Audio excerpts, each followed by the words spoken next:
Now let's have a talk about settings. The general settings, the first thing you would come into, this is where you can change your site title and your tagline. Now, since we did a manual install, we have the standard tagline. So you can change this or make it blank.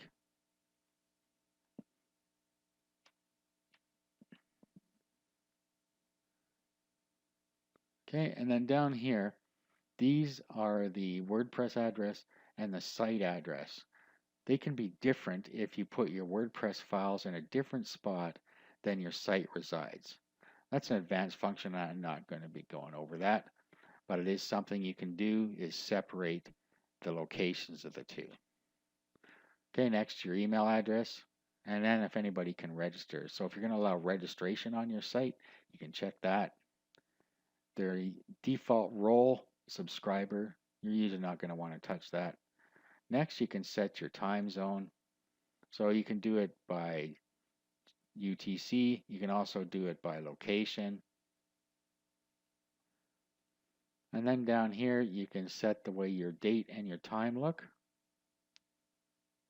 And then, of course, your language, the day your week starts. So if you made any changes there, just click Save Changes. Now next, we have writing. Often you don't need to change anything in here unless you're going to be posting by emailing your site.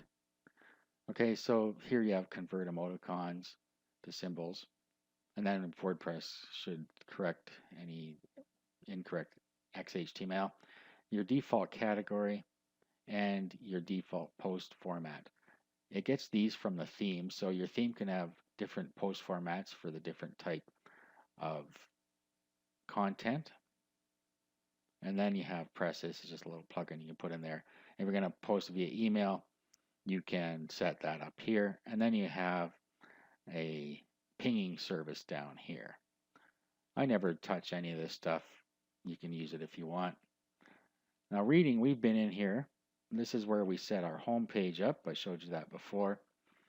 This is where you can also control your blog, number of blog posts to show on a page, so 10 posts, syndication feeds, whether it's full or a summary, and then the search engine, so you can turn the search engines off here. So that's what you can do in that one.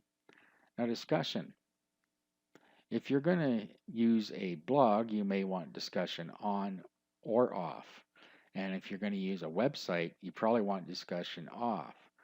So you can set this the way it suits you for your particular situation. And you can always override it on a post level or a page level. These are just the defaults. So I always turn off this attempt to notify because it slows things down.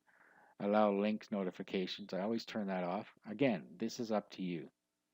Allow people to post comments on new articles. Okay, so this is the one where either you're going to allow comments or not.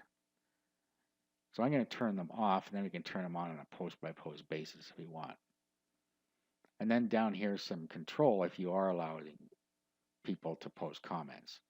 So what the author must fill out an email, whether they must be registered, etc. So there's lots of post control there. And then you can get an email if somebody posts a comment or a comment is held for moderation. Down here you can put in words that will make your post be, or the comment be held for moderation or blacklisted. So if you have some dirty words, you can put them in here, and then that will blacklist the comment automatically. And down here, whether you're going to show avatars.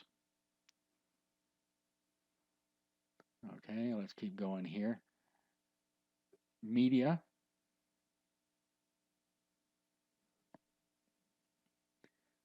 Usually you're going to leave these at the default. So these are different sizes and how it's going to organize the uploads. Permalinks, this is an important section.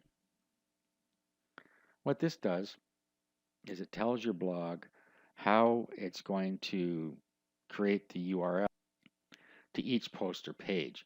So the default is like you see here, it'll put the post number, page number after a question mark at the end. That's not good for search engine optimization. So there's some different ways you can pick here, or you can create a custom one and make your own. But a good one to use is post name. So if you click on that, you can just come down here and save the changes. You can also have a category or tag base in front of it. Let's save the changes.